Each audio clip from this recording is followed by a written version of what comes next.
Μένα στα... Ich möchte Doktor hier. Ja. Αδείο. Πού πας? Φύγω. Φεύγεις γιατί? Είπε ο γεια. Δεν είπε γεια. Είπε γεια. Εγώ τι λέω, γεια είπε. Γιατρός, χαμογέλα. Αυτός κάποιον μου θυμίζει, ρε. Fräulein, wer ist der Nächste? Der Herr. Komm hier.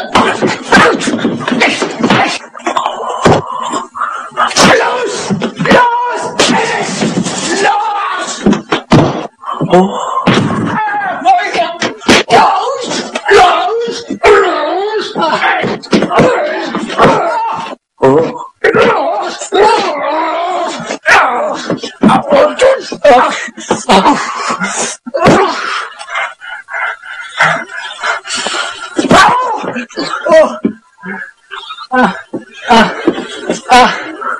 Κάποιον μου θυμίζει αυτός.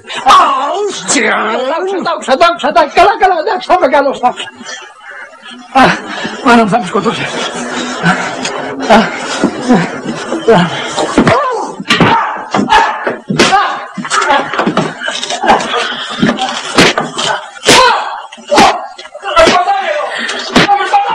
Κάποιον μου θυμίζει αυτό. Ποιον μου θυμίζει?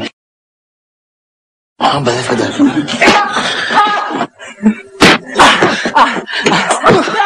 Τι με χτυπάς, σε παρακαλώ, γιατί δεν με λυφάσαι, άλλος άνθρωπος είμαι. Πρωτοποριακός γιατρός, μπράβο.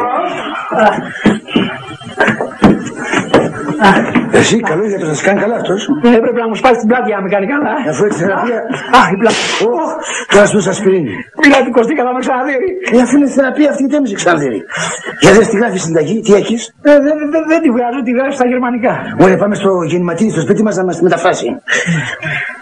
Εσύ, τώρα θυμήθηκε ποιος είναι αυτός, Ο Μάρλον Μπράντο.